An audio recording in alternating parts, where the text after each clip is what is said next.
जय गुरुदेव। जय गुरुदेव।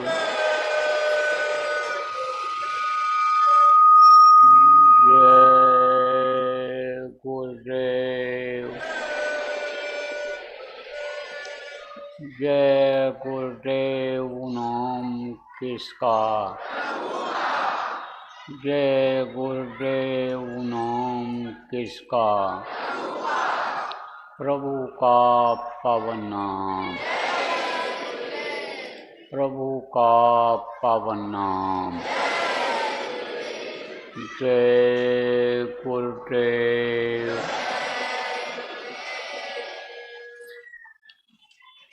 सतगुरु शांति वाले तुमको लाखों प्रणाम।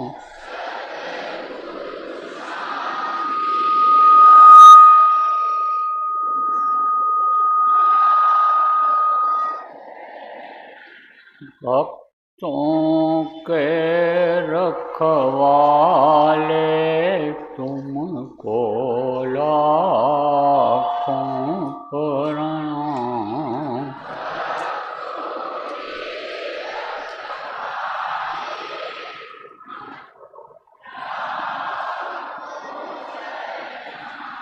सुतदारा परिवार हैं जितने,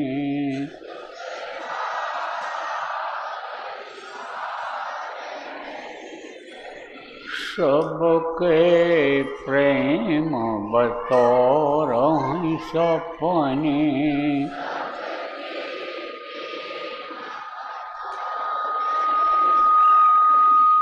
अंत समय कोई नहीं अपने,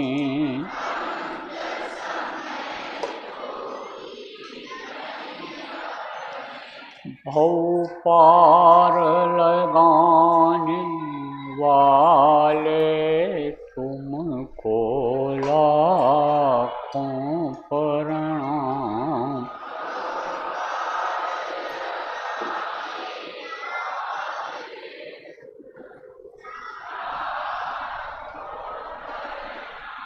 वेद वेदांत पुराण बताए,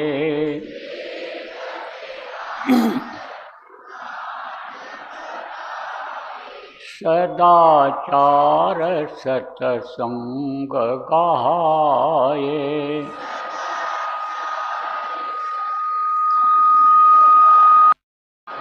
ध्यान योग का भेद बताए,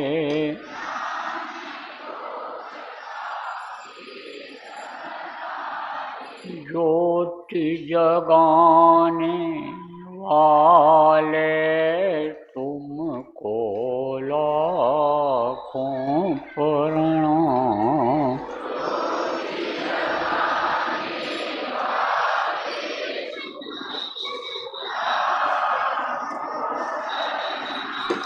भक्तों के रखवाले तुमको लाखों प्रणाम।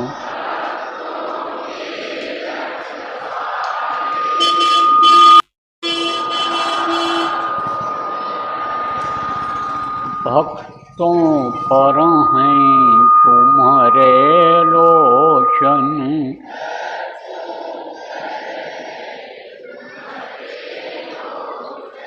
संकट तारण शोक विमोचन।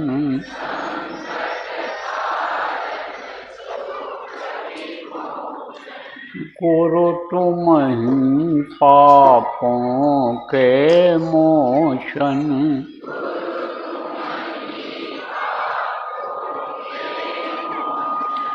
शब्द भेद बताने वाले तुमको लाखों प्रणाम।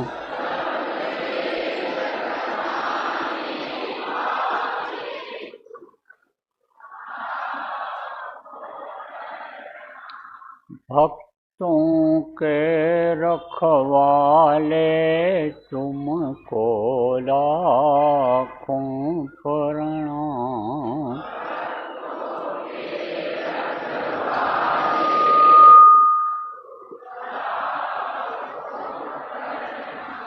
दीनों की विनती सुन लीजिए,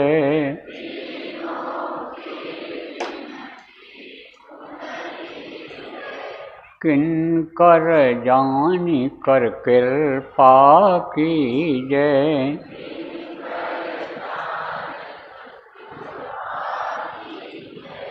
दर्शन अपना हरदम दीजिए,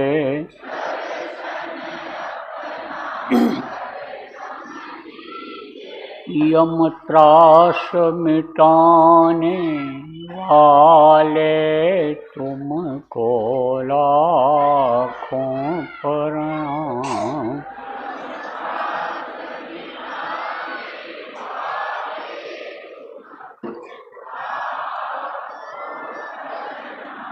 भक्तों के रखवाले तुमको लाखों प्रणाम।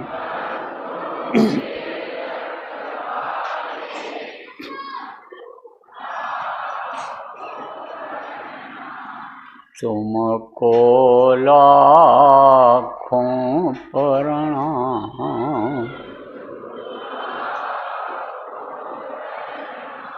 तुमको लाखों प्रणाम।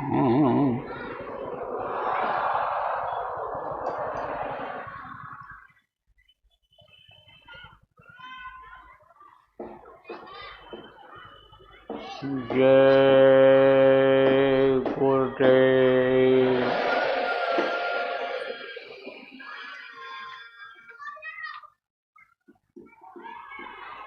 सर्वसमर्थ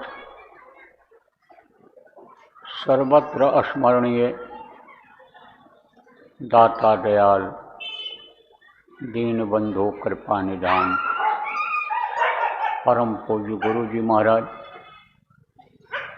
उपस्थित सभी साधक सत्संगी धर्म प्रेमी बच्चे एवं बच्चियों, आप लोगों को आवाज़ सुनाई पड़ रही? सब लोगों को हाथ उठाओ अगर सुनाई पड़ रही, नीचे कर लो। आज 4 जनवरी 2026 मध्याह्न बेला चरौदा भिलाई छत्तीसगढ़ के इस भूमि पर गुरु महाराज की दया से, उस प्रभु की अनुकंपा से अपने लोगों को कुछ सुनाने और सुनने का अवसर मिल रहा है। प्रेमियों, जैसे आप लोगों ने पौष पूर्णिमा के दिन कल और आज का ये 2 सत्संग का कार्यक्रम ध्यान भजन का निश्चित किया है कि जैसे से ज़्यादा लोग शरीक होकर के और ध्यान भजन कर लें, नए लोग समझ लें सत्संग क्या चीज़ होती है, गुरु कैसा बनाना चाहिए, मनुष्य शरीर किस काम के लिए मिला है, ये जो दुख और तकलीफ़ हो रही है दूर कैसे होगी, जो ये प्रकृति कुदरत जिसको कहते हो नाराज़ हो रही है कैसे खुश होगी। इन सारी जानकारियों के लिए आप लोगों ने जो ये कार्यक्रम आयोजित किया है, इसी तरह के कार्यक्रम पहले के समय में जगह जगह होते रहते थे। वहाँ पर बातें बताई जाती थी, महात्माओं के आश्रमों पर लोग जाते थे, 15वें दिन, 1 महीने में एक बार अमावस्या पूर्णिमा या तेज त्योहार के दिन महात्मा लोग समझाते थे, बताते थे। तब आज की तरह से तकलीफ़ें नहीं थी, आज की तरह से घर घर में लड़ाई झगड़ा नहीं था, आज की तरह से वैमनस्यता ईर्ष्या द्वेष नहीं था, आज की तरह से मुकदमेबाजी नहीं थी। और ये जो सूखा पड़ रहा है, अकाल पड़ रहा है, महामारी बीमारी फैल रही है, ये जो ज़मीन धंस रही है, ये जो ओला पत्थर गिर रहे हैं, ये जो धरती हिल रही है, भूकंप आ रहा है, यह सब नहीं होता था। इतने जानवर काटे जा रहे हैं, इतने आदमी इस वक्त पर मारे जा रहे हैं। ये जो नहीं होना चाहिए वो हो रहा है। यह सब पहले के समय में नहीं होता था। जानवरों को मारने में आदमी डरता था। आप ये समझो प्रेमियों कि जानवरों को मारना, मार डालना ये तो कठिन काम, लेकिन जल्दी लोग डरते थे कि कुत्ता बिल्ली को या ऐसे जानवरों को जो बच्चों को नुकसान पहुंचा दें, इनको मार करके भगाया जाए। इतनी दया थी लोगों में, इतना डर और भय था। हिंसा हत्या जो बढ़ रही है, जो मार काट हो रहा है इस समय, गोला बंदूक चल रहा है, विदेशों में लड़ाइयाँ हो रही, इस तरह से नहीं होता था। लोगों में मानवता थी, इंसानियत थी, इंसान एक दूसरे के काम आता था। देखो अब भी गांव में है, एक दूसरे की लोग मदद करते हैं, जिनको अपना मानते हैं कि हमारे परिवार के हैं, हमारे कुल खानदान के हैं या हमारे समाज के हैं, उनके लिए तो वो मदद करता ही करता है। लेकिन गांव में किसी के यहाँ कोई शादी ब्याह हो, कोई भी गमी खुशी हो, तो गांव वाले भी उसमें शामिल होते हैं। किसी को ऊपर आफत आ गई तो सब दौड़ते हैं, गांव में सब दौड़ते हैं। कोई भी अगर एक आदमी रो पड़ा तो पड़ोसी और गांव के लोग दौड़ पड़ते, भाई क्यों रो रहा है, कौन मार रहा है, कौन सता रहा है। शहरों जैसा वातावरण अब गांव में भी अभी नहीं है, गांव में भी अभी है। यानी शहरों जैसा वातावरण जो है शहरों में, कि कोई किसी को जानता ही नहीं, पहचानता ही नहीं, मदद करने वाली बात तो अलग रही। अगर कोई किसी को मार रहा है, काट रहा है, छुड़ाने के बजाय और वीडियो बनाते हैं, मोबाइल में उसको आज़ादी दे दी है। हाथ बना दिया, पैर बना दिया, आँख कान बना दिया, दिल दिमाग बना दिया और आज़ाद कर दिया कि इससे तुम जाओ काम करो।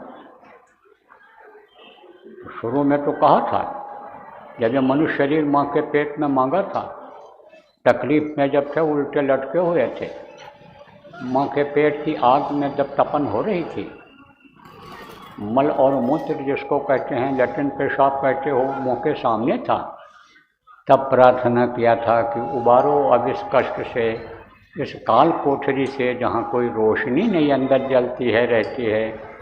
कहा था उबारो, निकालो इसको इस यहाँ से।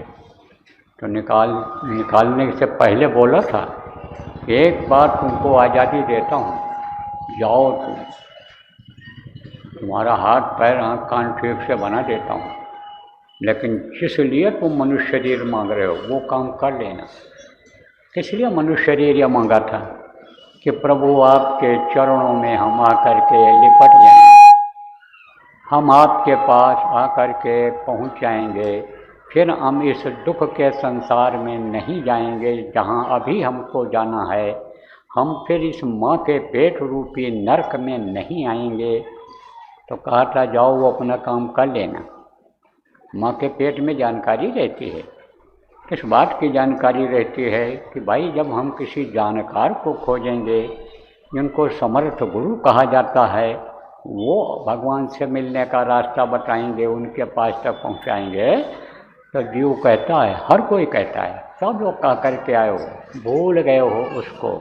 बहुत से लोग भूल जाते हो, भूलने की एक आदत बन गई है, बना दिया है जिसके देश में रहते हो काल और माया ने, कि दिन में करो, सो जाओ, सुबह भूल जाओगे।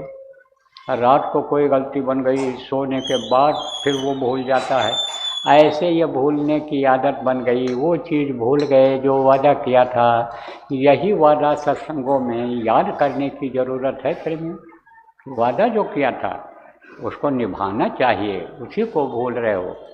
भगवान को बराबर याद करते रहते थे, जैसे अब भी जब तकलीफ़ आती है तब भगवान को ही याद करते हो। बराबर ऐसे तकलीफ़ में जब थे माँ के पेट में तो याद करते रहते थे, लेकिन उसी को भूल गए, मौत को भूल गए।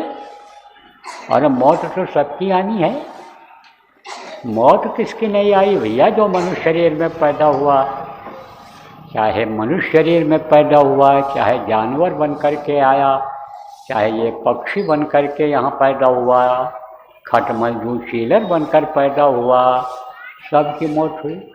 तो आप कैसे बच जाओगे मौत से? आपकी भी आएगी, हमारी भी आएगी, हम भी मनुष्य शरीर में हैं, सबकी आई है। चाहे देखो राम जैसे भगवान रहे हों, कृष्ण जैसे भगवान रहे हों, कबीर गोस्वामी पलटू हमारे गुरु महाराज जैसे संत रहे, सबको इस दुनिया संसार से जाना पड़ा। नियम ही है यहाँ का। जो पेड़ फलता है वो झड़ता है, जो आग जलती है वो बुझती है, जो पैदा होता है वो मरता है। ये कहावत है, ये कहावत क्या सत्य है? तो अब आप इस बात को समझो कि आपने जो वादा किया उसको भूल रहे हो।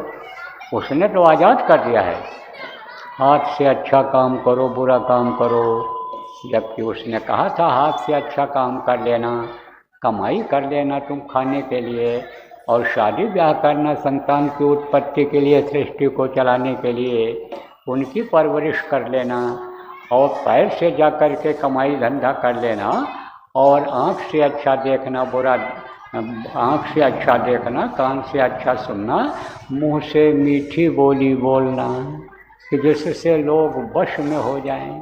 देखो प्रेमी, आगे कि कौवा किसका धन हरे और कोयल किसको दे, और मीठी बोली बोलकर वश में सबको कर ले। कौवा और कोयल ये कई राशि के हैं और काले ही होते हैं। कौवा देखो किसी का धन नहीं ले लेता है, रुपया पैसा सोना चांदी नहीं लेता है, खाने पर हमला करता है वो, खाने की चीज़ पे। और अगर उसको दे दिया जाए, पेट भर दिया जाए, डाल दिया जाए, कौवा हों चाहे चिड़िया हों, चाहे जो जानवर हों, खाए आपके पास तो डाल दो, तब हमला नहीं करते हैं। पेट भरा रहता है तो आदमी क्यों चोरी करता है? क्यों चोरी करेगा? काहे को दूसरे का छीन के खाएगा? तो अब आप इस बात को समझो। कहते हैं कौवा किसका धन है, कोयल किसको दे? कोयल किसी को रुपया पैसा देती है? नहीं देती है। लेकिन कौवा काँव काँव बोल दिया तो नहीं कुछ है, अगर वहाँ पर कंकड़ पत्थर उसके ऊपर फेंकने के लिए तो ताली ही ऐसे बजाते हो कि कौवा उड़ जाए, और कोयल की बोली सुनते रहते हो बराबर। जब बोलती है सुबह सुबह और जब बंद कर देती बोलना, तब महसूस होता है आपको थोड़ी देर और बोलती तो अच्छा था। तो अब आप इस बात को समझो कि किसका धन हर लेता है कौवा? मीठी बोलना चाहिए, है ना? ऐसी वाणी बोलिए मन का आपा खोए और उनको शीतल गए, आपो शीतल हो। तो उसने तो सब समझा दिया था, लेकिन अब जब आप यहाँ आए स्मृत लोक में, जब जन्म लिया बड़े हुए, तो सब भूलते चले गए। जैसे आज ये जो समझाया जा रहा है, बहुत सी बातों को आप सब लोग समझ जाओगे, नए लोग जो आए हो आप नामदान भी सुनकर जाओगे। लेकिन जब इसको भूल जाओगे तो जो बताया जाता है कि इसको करने से फ़ायदा होगा, दुख तकलीफ इससे दूर होगी, घर घर की बीमारी दूर हुई है, लड़ाई झगड़ा दूर हुआ है, टेंशन बाजी ख़त्म हुई है, मर मुकदमे बाजी ख़त्म हुई है, नौकरी में तरक्की हुआ है, नौकरी मिली है, बिजनेस व्यापार चला है, 100 मर्जों का एक इलाज यह है। जब उसी को भूल जाओगे तब ये तकलीफ़ें कैसे जाएंगी? यह फ़ायदा जो आपको होने को है तो कैसे होगा? इसलिए ज़रूरी बातों को कभी भी नहीं भूलना चाहिए, याद रखना चाहिए। आप ये समझो प्रेमियों कि जिस तरह से भोजन करना याद रहता है, लैट्रिन पेशाब करना याद रहता है, नौकरी पर जाना, दुकान खोलना, खेत की जुताई गुड़ाई करना, फसल तैयार करना याद रहता है, ऐसे ज़रूरी जो बातें सत्संग में होती हैं उनको याद रखना चाहिए। तो प्रेमियों, वादा गए भूल, और इसी शरीर के अंगों से अपराध करने लग गए। हाथ से बुरा काम, चाहे लिख पढ़ करके किसी को फंसाया, लिख पढ़ करके चिट्ठी भेजा, मार काट करवाया, और चाहे इशारा करके किया, चाहे पैर से चल करके गए, चाहे दिल दिमाग बुद्धि लगाया, चाहे आँख से इशारा किया, आँख से यानी समझो पाप कमाया, कान से बुरा सुन करके, मुँह से बुरा बोल करके बुरा कर्म किया, तो कर्मों की सज़ा हो, कर्मों की सज़ा तो मिलती है। अब ये जो कर्म आ गए ये तकलीफ़ दे रहे हैं, ये दिल दिमाग बुद्धि नहीं सही करने दे रहे हैं। कर्म आते कैसे कैसे हैं? ज़्यादा कर्म किससे आता है? ज़्यादा कर्म आता है हिंसा करने से, हत्या करने से। हिंसा हत्या जानते हो गया, मार देना किसी को, मरवा देना, कटवा देना, वो हिंसा हत्या कहलाता है। अब अगर देखा जाए, सच अगर देखा जाए तो इस समय दुनिया के लोगों के ऊपर आप ये समझो कि कई कई हत्या का पाप लगा हुआ है। इतना यानी समझो कि अपराध बढ़ गया है, हिंसा हत्या बढ़ गई है। तो आप ये समझो प्रेमियों कि वो हिंसा हत्या किसको कहते हैं। जैसे इस समय पर बहुत से स्लॉटर हाउस जिनको कहते हो, जानवर काटने के कारखाने हैं लगे हुए हैं, गौओं के काटने के कारखाने लगे हुए, भैंसा बकरा काटने के लिए कारखाने लगे हुए हैं, तो उसमें हिंसा होती है। हिंसा हत्या करना, कराना, कराने वाले को सबको पाप लगता है। मांस निकालने वाले, मांस बेचने बिकवाने वाले, मांस को पकाने वाले, मांस को परोसने वाले, खाने खिलाने वाले को सबको पाप लगता है। पाप इस तरह से लगता है। तो जो मैंने आंकड़ा आपको बताया फिर कई सौ हजार भी कह लो तो भी यानी समझो कि यानी कम ही माना जाएगा। यह गलत नहीं हो सकता है, नहीं हो सकता ये गलत। तो अब आप इस बात को समझो प्रेमियों कि ये पापों की सज़ा मिलती है, कर्मों की सज़ा मिलती है। तो अब ये समझो कि अगर कर्मों की सज़ा माफ़ नहीं हुई और कर्म की सज़ा यानी मिल गई तो ये तो तकलीफ़ें और बढ़ेंगी, आगे बढ़ेंगी। इसी साल आपको सुनने को मिलेगा कि पिछले साल की अपेक्षा इस साल भूकंप ज़्यादा आएंगे, धरती हिलेगी, बड़े बड़े मकान ढहेंगे। इसी साल आपको सुनने को मिल जाएगा कि धरती ही फट गई और धरती से गुबार निकलने लग गया। गुबार किसको कहते हैं? लपट, आग निकलने लग गई। अब आप ये समझो इसी साल आपको सुनने को मिलेगा कि भाई हार्ट अटैक बहुत हो रहा है, नई नई बीमारियां भी यानी समझो उसकी सुनाई पड़ सकती हैं कि ऐसी बीमारी हुई कि रात को सोए सवेरा देखे ही नहीं, खाए पिए बातचीत करते रहे, समाचार सुने देखे और फिर सोए उठे ही नहीं। ऐसी ऐसी भी घटनाएं आपको सुनने को मिलेंगी, कुछ लोगों को देखने को भी मिल जाएंगी। आपको समझने की ज़रूरत है प्रेमियों। इतना ही नहीं, लड़ाई झगड़े भी होंगे, खूब लड़ाई होगी। कहाँ होगी? विदेशों में होगी। एक दूसरे से लोग लड़ेंगे। जो लोग अपनी इज्जत के लिए, गद्दी के लिए, सत्ता के बचाने के लिए हिंसा हत्या कर रहे हैं, करवा रहे हैं, आप ये समझो उनको पाप लग रहा है और पापों की सज़ा उनको भी मिलेगी। जिस लिए आप ये समझो हिंसा हत्या करवा रहे हैं वो जगह ही नहीं रहेगी उनके पास। मोटी बात समझो कि सत्ता परिवर्तन भी होंगे जगह जगह। उस सत्ता परिवर्तन यहाँ भी होगा, आपके प्रदेशों में भी, भारत देश के प्रदेशों में भी हो सकता है, होगा। बहुत सारी घटनाएं घटने को हैं, लेकिन बचत हो सकती है, घटनाएं कम हो सकती हैं, कुछ घटनाएं खत्म भी हो सकती हैं। तो मैं तो भविष्यवाणी नहीं करता हूँ। गुरु महाराज हमारे भविष्यवाणियाँ भी कर देते थे, बहुत कुछ बातें बता देते थे लोगों को। तो उस समय पर जो भविष्यवाणियाँ उन्होंने की थी उसमें से काफ़ी कुछ कट गई। क्यों कट गई?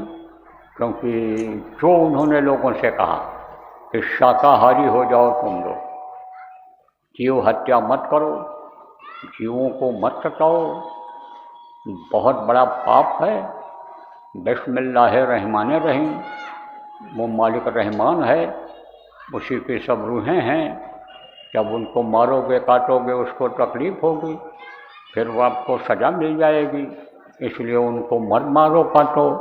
ईश्वरंश जीव अविनाशी, चेतन अमल तहत सुखराशि, परमात्मा की यह अंश है जीवात्माएँ। परमात्मा को अगर खुश रखना है तो उनकी आत्माओं को मत तकलीफ़ दो, मत मारो काटो। बहुत से लोग गुरु महाराज की बातों को मान गए, मांस खाना बंद कर दिया, मछली खाना बंद कर दिया, अंडा खाना बंद कर दिया और भगवान को याद करने लग गए, भजन भाव भक्ति में लग गए, असली धर्म मानव धर्म को अपना लिया। जो गुरु महाराज के पास आए और भगवान से मिलने का सीधा सरल रास्ता उन्होंने बताया, नामदान दिया और सुमिरन ध्यान भजन करने के लिए जो बताया, बहुत से लोग करने लग गए, तो उसमें कमी आ गई। यही काम जो मैं बता रहा हूँ अगर लोग करने लग गए तब तो कमी आ जाएगी, और अगर नहीं माने तो घटनाएं घटेंगी, बढ़ेंगी भी। इतना बताया है उससे ज़्यादा बढ़ेंगी। तो प्रेमियों, आप ये समझो कि प्रकृति नाराज हो रही, इस समय प्रकृति नाराज खड़ी है कर्मों की सज़ा लोगों को देने के लिए, लेकिन कर्मों से तभी जीव बच सकता है जब कोई राह बताने वाला मिले। तो कहा गया ना, कर्म फांस छूटे नहीं, कहते करो उपाय, और सतगुरु मिले तो उबरे और नहीं तो भटका खाए। यह कर्म फांस कब छूटता है? जब सदगुरु मिलते हैं। सदगुरु किनको कहते हैं और गुरु किसको कहते हैं, ये भी आपको बता दें। देखो, माता पिता भी गुरु होते हैं, क्योंकि बहुत सी चीज़ों को वही सिखाते बताते हैं। बच्चा दूध पीना भी नहीं जानता है, और माँ जब अपने दूध से भरे हुए स्तन को माँ बच्चे के मुंह में डाल देती है, तब वो बच्चा दूध पीना सीख पाता है। लेटरिन पेशाब माँ कराती है, सीटी बजाती है, पीठ सहलाती है, सब तब वो सीख पाता है बच्चा। तो जो कोई किसी को कोई चीज़ बताता समझाता है उसको वो गुरु मान लेता है अपना। जो ज्ञान देता है, बुद्धि देता, अकल देता है, वो गुरु कहलाता है। लेकिन गुरु में भी भेद होता है। एक होते हैं विद्या गुरु और एक होते हैं आध्यात्मिक गुरु। तो विद्या गुरु किसको कहते हैं? कि जो इन चीज़ों को बताते और सिखाते हैं। वैसे अंग्रेजी पढ़ा दिया, हिंदी पढ़ा दिया, संस्कृत पढ़ा दिया, उर्दू फारसी पढ़ा दिया, अब उसी के मास्टर हो गए, स्कूल में पढ़ाने लगे, तनख्वाह पाने लग गए, तो वो गुरु उनको कहते हैं भाई ये हमारे गुरु थे। कोई लकड़ी का काम सिखा दिया, लोहे का काम सिखा दिया, कोई सोना चांदी का गहना बनाने का सिखा दिया, तो वो उसको गुरु मान लेता है। जिसको सिखाता है वो उसको गुरु मान लेता है। तो वो होते हैं विद्या गुरु, कि जिससे पेट भरे, बच्चों की परवरिश हो, वो विद्या गुरु कहलाते हैं। और एक होते हैं आध्यात्मिक गुरु, जहाँ का जीव तहाँ पहुँचा हुआ है, परमात्मा की अंश जीवात्मा है, ये उस प्रभु तक पहुँच जाए, ऐसे शब्द भेदी गुरु होते हैं। वो महीन गुरु कहे जाते हैं। क्यों महीन गुरु किसको कहते हैं? कि जैसे कुछ चीज़ें ऐसी होती हैं कि जिनको इन आँखों से आप नहीं देख सकते हो। जैसे कहे तो बहुत महीन तागा है, ये तो जल्दी आँखों से भी नहीं दिखाई पड़ रहा है। बहुत ये महीन पतला तार है, आँखों से भी नहीं दिखाई पड़ सकता है, तो उसको बारीक गुरु, महीन गुरु कहते। कहा गुरु तो सब बड़े, कोई ना ही छोट, और शब्द पारखी और हैं, बाकी चावल मोट। शब्द पारखी होते हैं, शब्द ही जुड़ा हुआ है। शब्द किसको कहते हैं? आवाज़ को। तो जो आवाज़ को पकड़ाते हैं, आवाज़ की सीढ़ी पर बैठा करके और प्रभु से मिलवाते हैं, जो वो सतगुरु कहलाते हैं। सत्य किसको कहते हैं? जिसको लोगों ने कहा ब्रह्म सत्यम जगत मिथ्या, तो ब्रह्म को उन्होंने देखा तो कहा सत्य है, लेकिन इससे भी परे लोक है जिसको, जहाँ से यह ब्रह्म वगैरह सब बने हैं, जिनको सतलोक कहा जाता है, सतपुरुष कहा जाता है। तो वहाँ तक जिनकी पहुँच होती है वो सतगुरु कहलाते हैं।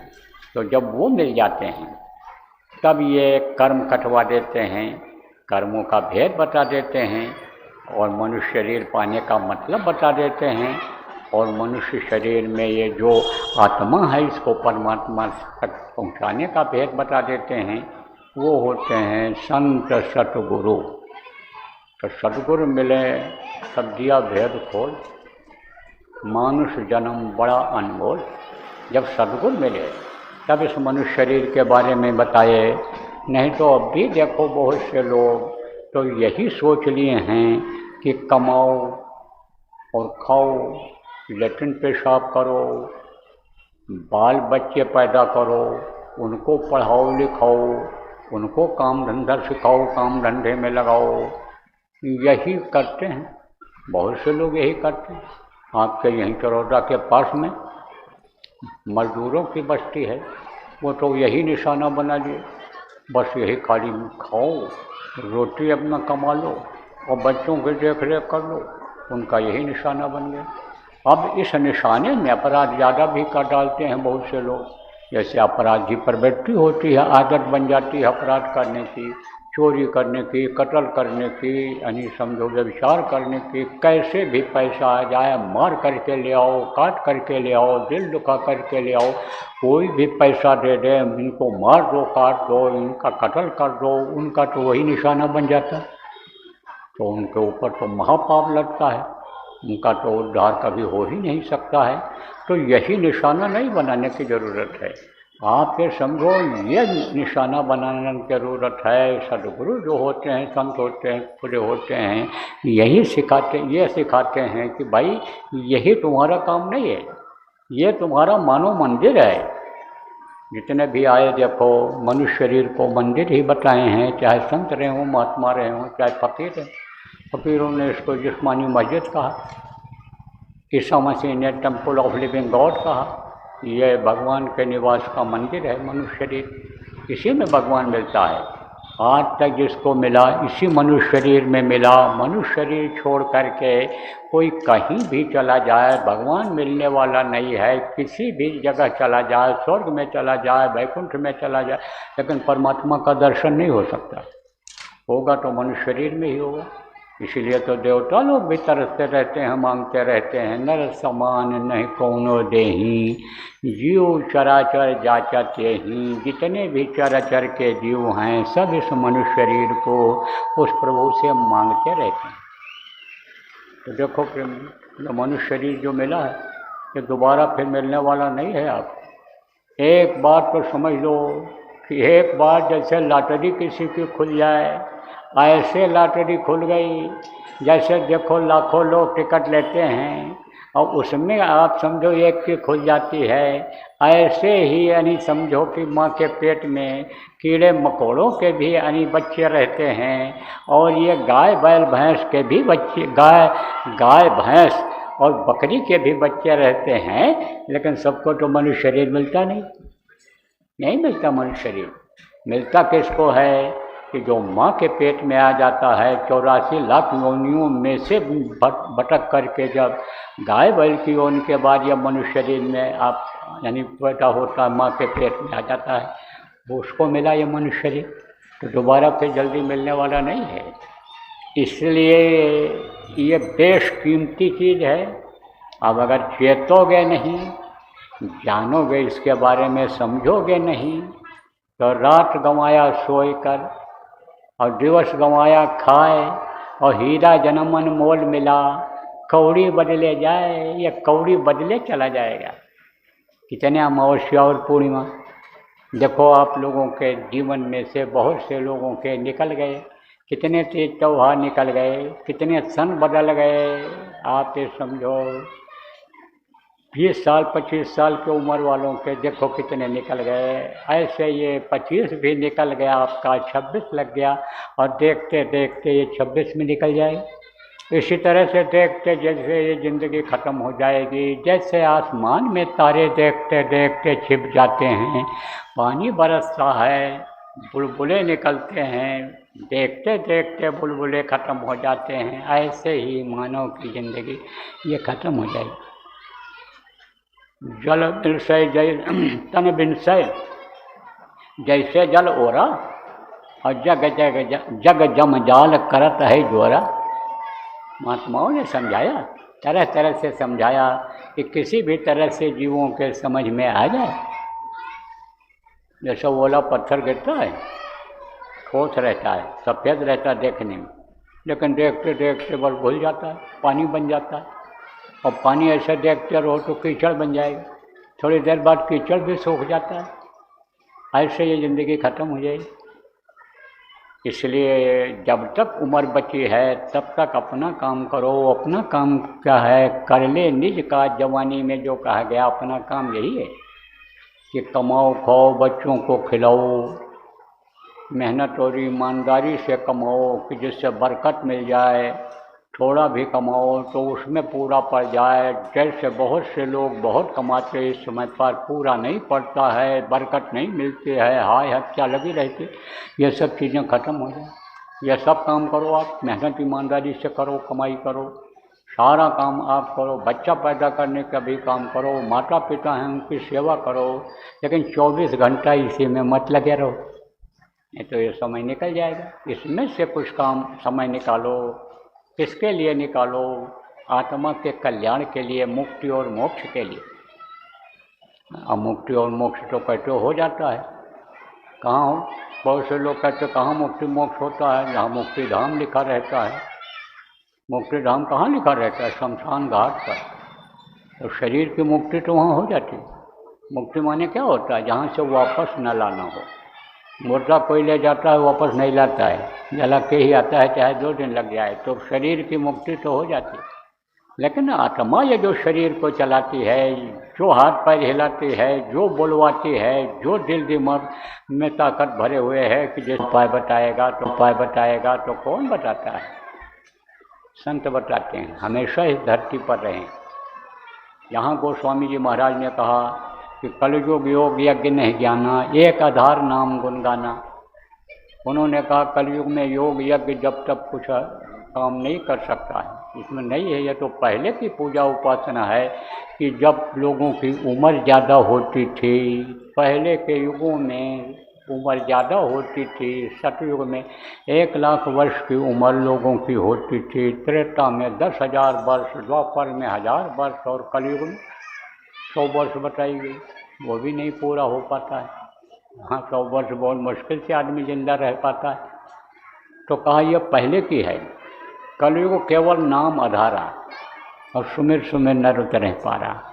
नाम याद करो, नाम को याद करो, सुमिरो, सुमिरन करो नाम का, वो तुमको भवसागर से पार कर देगा।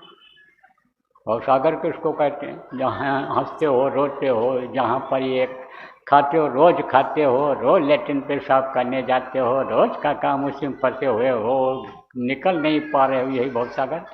जहाँ जन्मते मरते हो वही भवसागर। लेकिन ये छूट जाए, इससे पार हो जाओ तो कैसे पार होगे?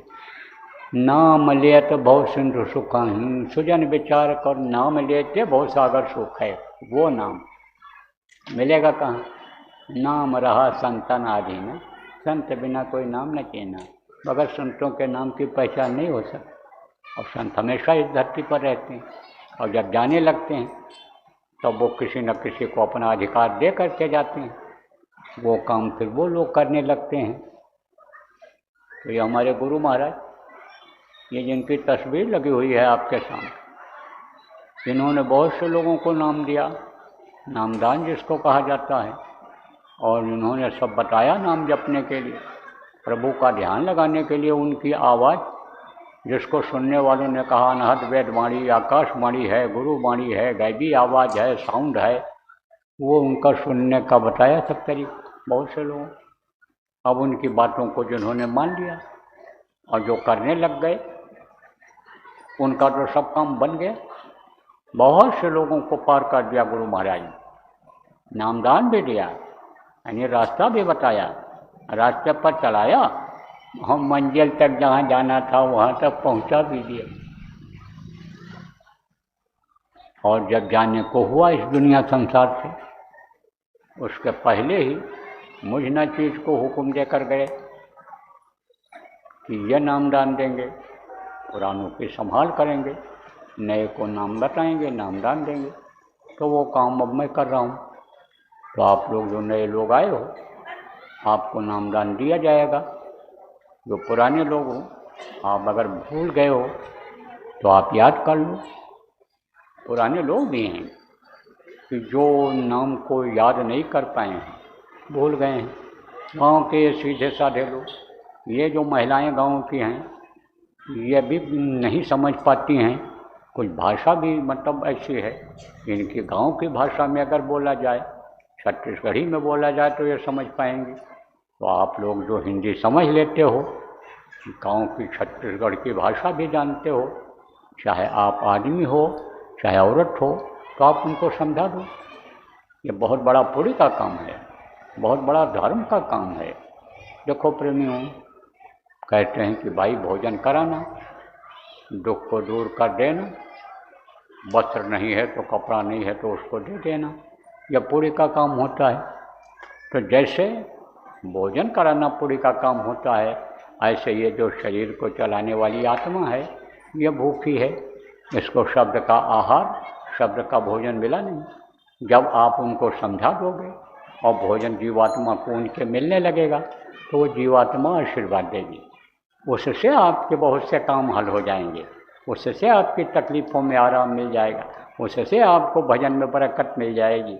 इसलिए इनको समझा देना पुराने लोगों को, चाहे गुरु महाराज के समय के नामदानी हों और चाहे उनके बाद के नामदानी हों, आप लोग उनको समझा दो।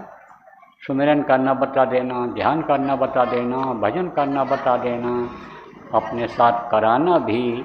इस समय साधना शिविरें लग रही हैं, घर घर में लगाने के लिए आदेश हुआ है, घर घर में लगा रहे हैं लोग, कई घंटे तक लगातार बैठ रहे हैं। और फिर जगह जगह पर साधना शिविरें लग रही हैं, उसमें उनको बैठाओ, उनको ध्यान करना बताओ कि इस तरह से आंख बंद करके और दूर देखना रहेगा। अभी आपको बता भी दूंगा, नहीं याद होगा तो सब लोग याद कर लेना, नए लोगों को जब समझाऊंगा तो समझ भी लेना। तो ये सब आप बताओ और कराओ, इससे आपकी तकलीफ जाएगी। गुरु महाराज भी यही कराते थे, उनके भी यही वचन रहे हैं। तो गुरु का वचन ही जो है वो मूल मंत्र समझ लेना चाहिए। कहते हैं ना, ध्यान मूलम गुरु मूर्ति, पूजा मूलम गुरु पदम, मंत्र मूलम गुरु वाक्यम, मोक्ष मूलम गुरु कृपा। तो अब यही बात आप समझ लो जो पढ़े लिखे लोग हो। और नए लोग जो आप आए हो, उनको नामदान दे दूंगा, क्योंकि गुरु का आदेश है। नामदान देना कोई आसान काम नहीं, बड़ा कठिन काम है, लेकिन गुरु की दया है, आदेश है, तो नामदान आपको दिया जाएगा।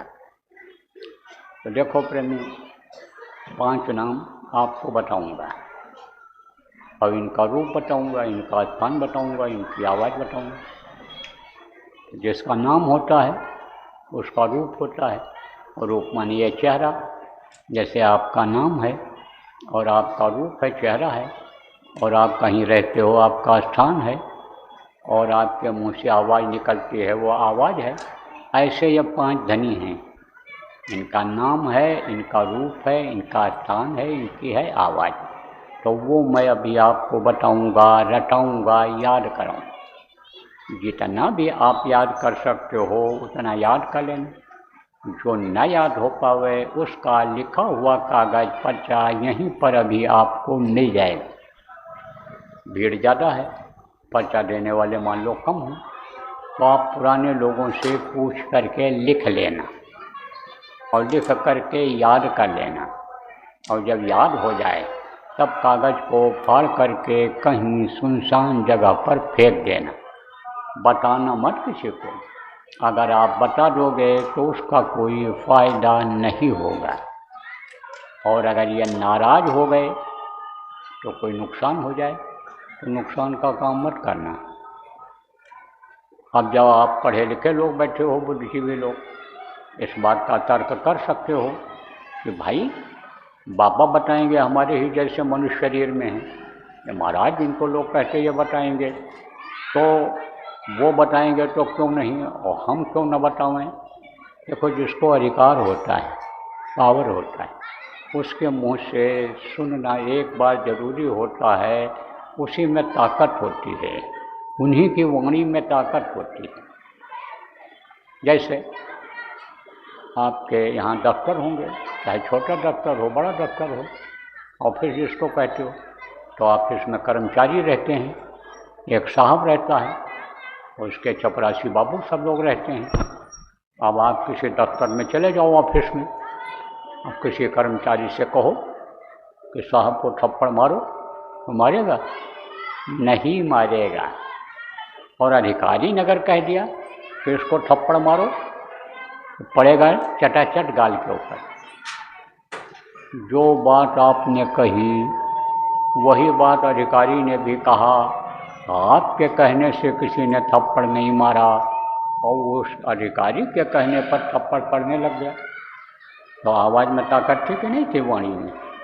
ऐसे ही जिसको आदेश होता है उसके मुंह से सुनना जरूरी होता है, वही फलदायी होता है। फलदायी किसको कहते हैं आपको बताता हूँ। देखो, पीपल, पाकड़ और रसाल, ये 3 पेड़ होते हैं, तो इनका बीज अगर सीधे ज़मीन पर गिर जाए तो जमता नहीं है। और पक्षी, चिड़िया जिसको कहते हो, वो जब फल को ऐसे खा करके और बीज को नीचे गिरा देती है तो उसमें जमाव होता है, पौधा बन जाता है उसका, और बड़ा हो जाता है तब उसमें फल मिलता है, वो फलदायी होता है। ऐसे ही आपको समझ लेना। तो आप प्रेमियों किसी को भी मत बताना। और दूसरी चीज़ समझो, आँख से देखने को ध्यान कहते हैं और हाथ से माला जपने को सुमिरन कहते हैं और कान से सुनने को भजन कहते हैं। तो अभी मैं आपको ये सब तीनों चीज़ बताऊंगा, और जब आप ध्यान लगाओगे, अभी चाहे यहाँ थोड़ी देर बैठाऊंगा लगाओगे, और चाहे घर पर जाओगे तो लगाओगे, बराबर जब आदत डालोगे ध्यान लगाने की, रोज़ जब आप ध्यान लगाने लगोगे और मन को अपने रोक ले जाओगे, और बराबर ध्यान लगाने से, सेवा करने से जो कर्म करते हैं, न खोज पाओ तो मैं बता सकता हूँ या भजन करते हैं या ध्यान लगाते हैं, इनको दिखाई सुनाई पड़ता, मैं बता दूँगा। हमको वो लोग भी, लेकिन एक आंख अंदर में है।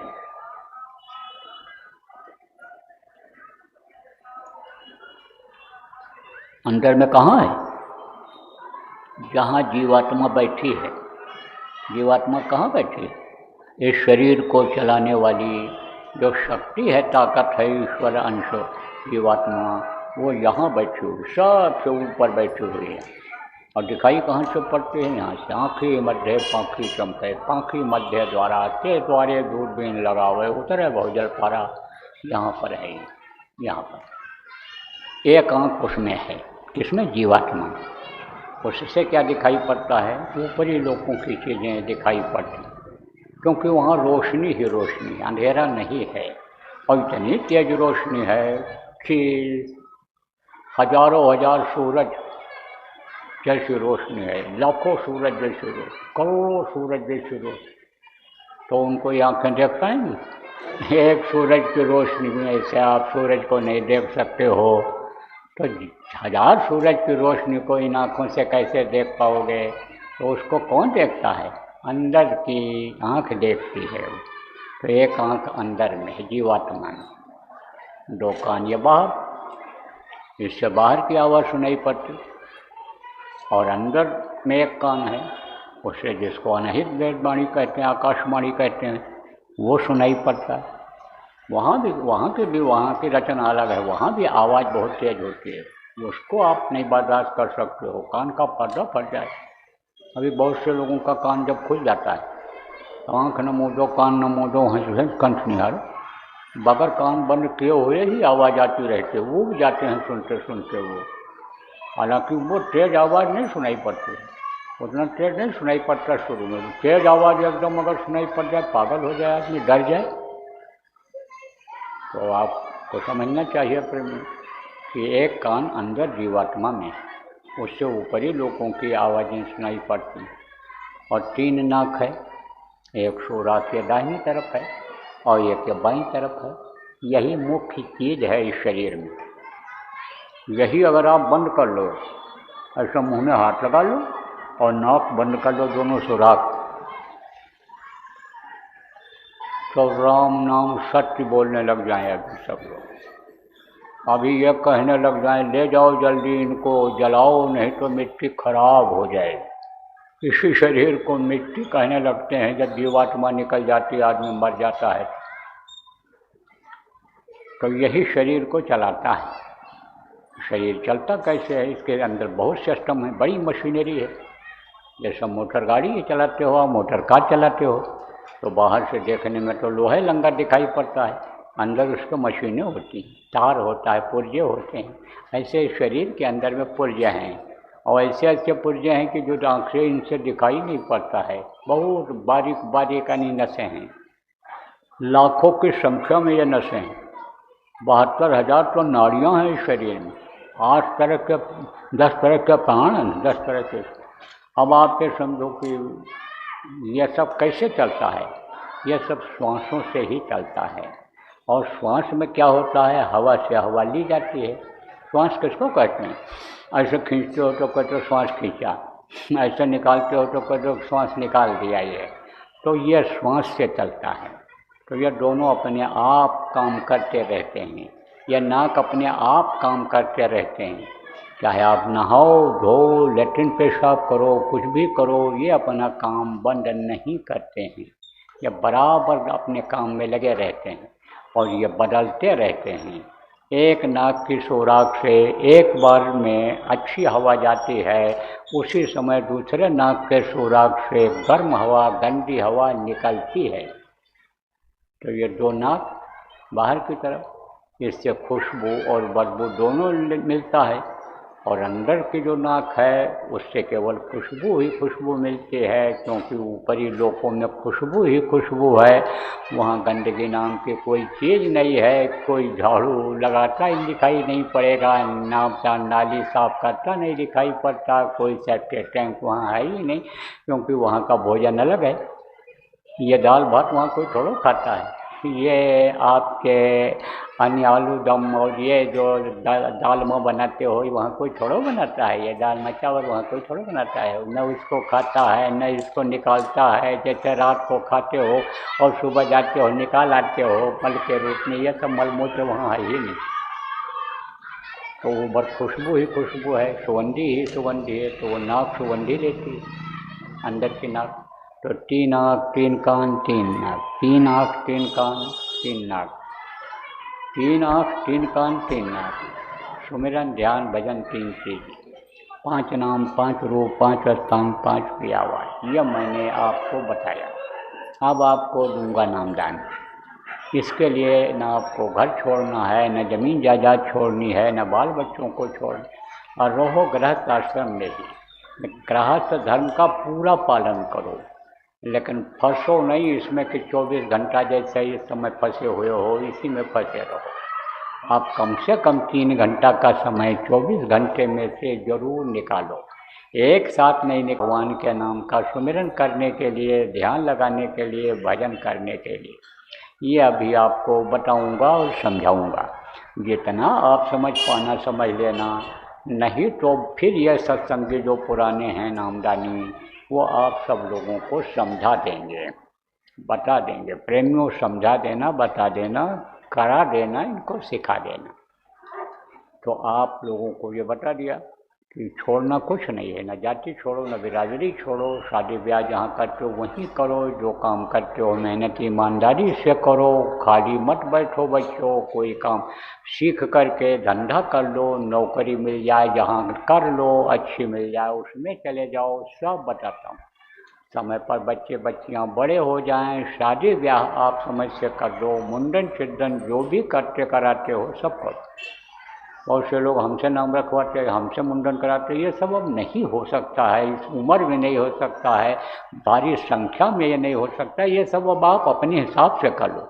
घर बनाना है, नया घर बना लो, घर खरीदना है, नया घर खरीद लो, ज़मीन जायदाद लेना है ले लो, लेकिन झगड़े की मत लेना, सरकारी ज़मीन जायदाद मत लेना, कागज देख के पक्का आश्वस्त होकर के सब ले लेना। ये सब करना है आपको। लेकिन इसके साथ साथ ये जो बता रहा हूँ सबसे आसान तरीका, ये जो बता रहा हूँ बहुत सागर से पार होने का, मुक्ति मोक्ष का, मनुष्य शरीर में दोबारा ना आने का, नरक 84 में जाने का, ये जो मैं बता रहा हूँ इसको आप सब लोग करना। लेकिन एक अर्ज हमारी है, क्या है, आप लोगों से नए लोग जो आए हो, हाथ जोड़ कर विनय हमारी, तजो नशा बनो शाकाहारी, छोड़ो व्यभिचार बनो ब्रह्मचारी, सतयुग लाने की करो तैयारी। अगर अच्छा समय आप चाहते हो, ब्रह्म में विचरण करना चाहते हो, ब्रह्मचारी बनना चाहते हो, और आप यानी समझो कि कुछ चाहते हो कि हमारे बच्चों का भविष्य अच्छा हो जाए, देश समाज का भविष्य अच्छा हो जाए, अच्छा समय आ जाए, सतयुग आ जाए, तो उसके लायक आप बन जाओ।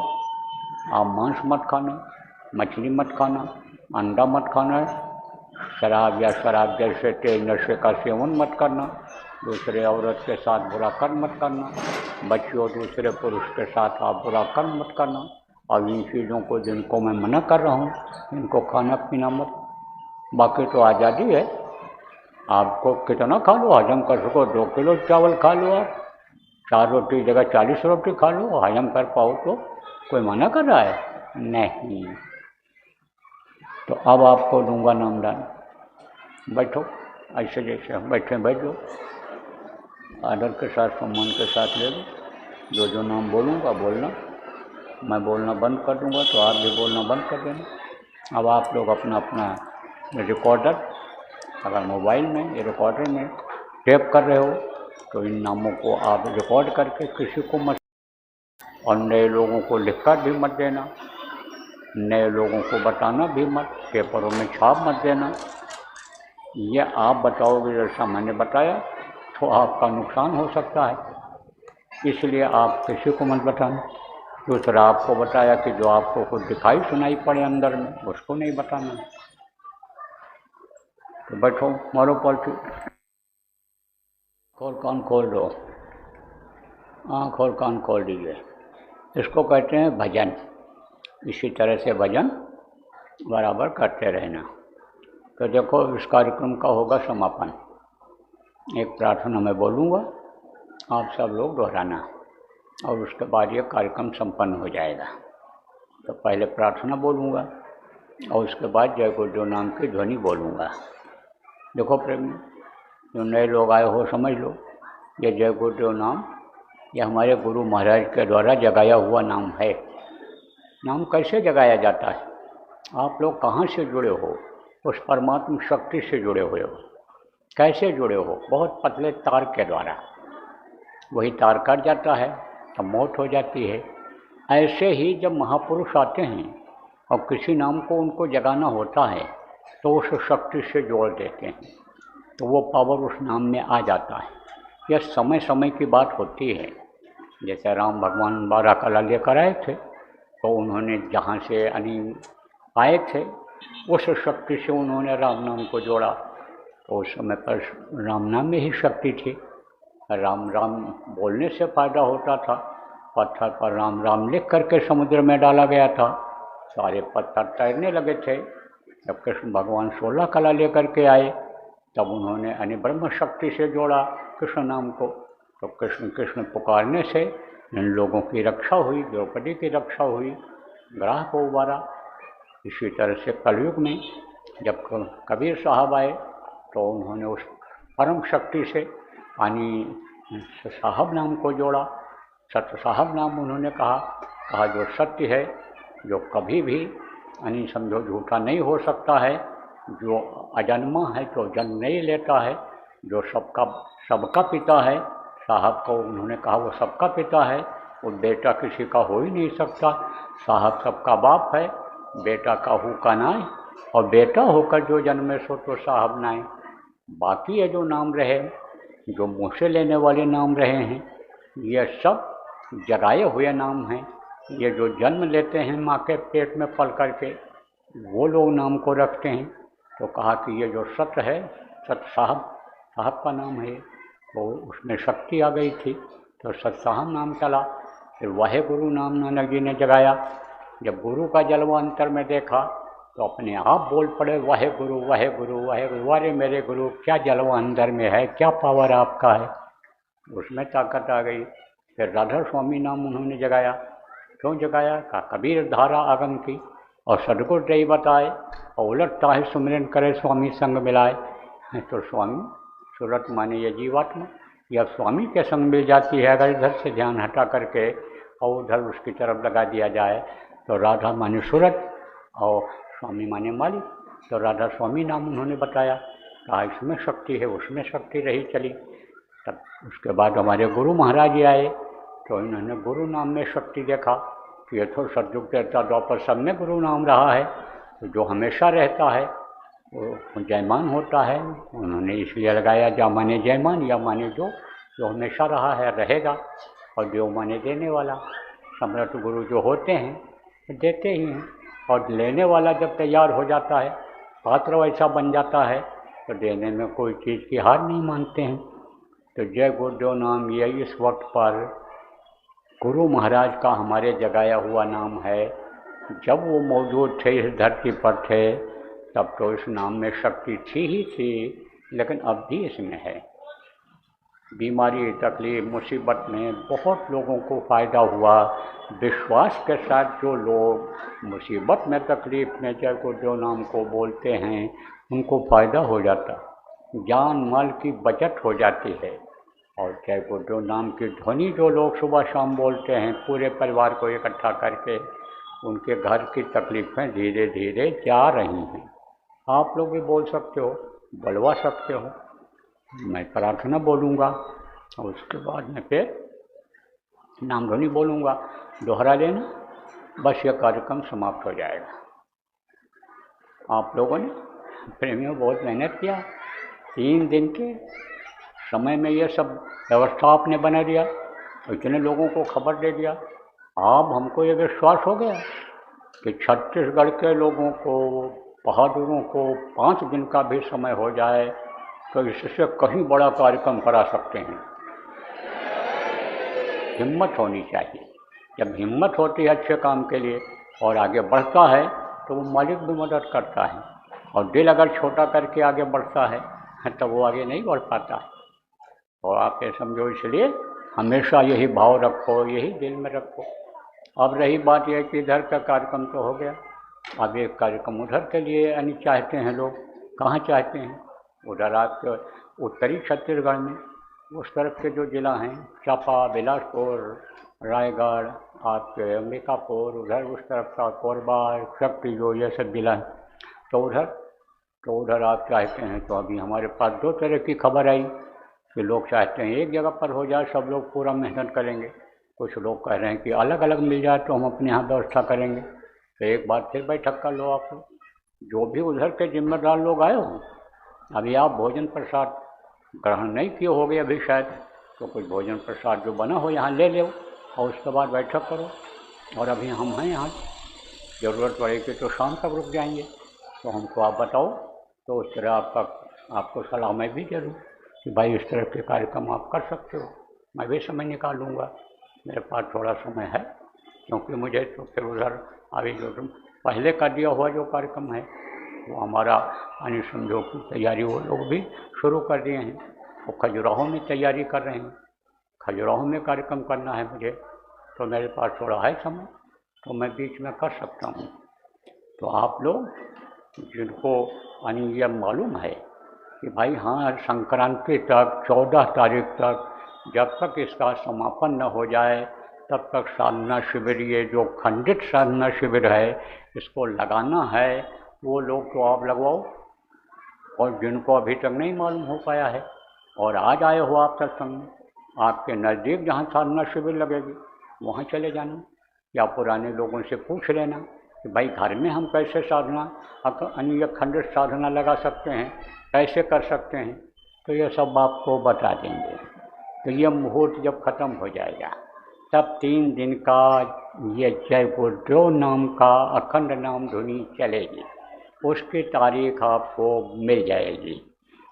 इसका जब समापन हो जाएगा तब उसकी तारीख मिल जाएगी कि इतने तारीख से इतने तारीख तक जब 72 घंटे का नाम धुनी का ये कार्यक्रम जगह जगह पर होगा, गांव-गांव में होगा, घर घर में होगा। उसकी योजना आप लोग पहले से बना करके रखो, जैसे खबर मिले तैसे आप चालू कर देना।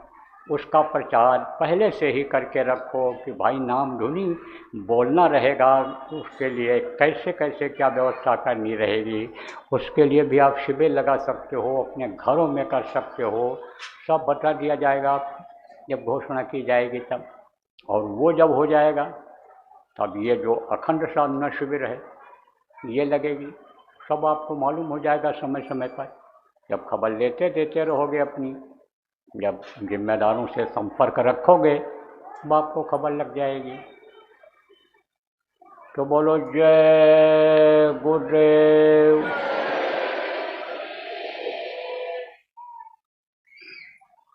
मेहर के नजर करो मेरी ओर, मेहर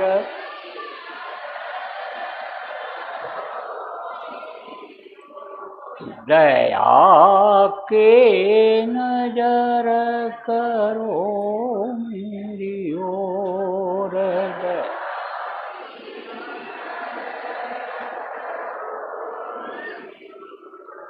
इस दिन तुम्हें निहारूं सतगुरु निश,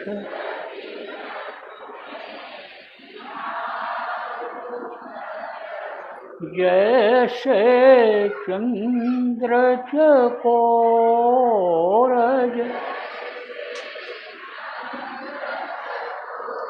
और दया के नजर करो मेरी ओर।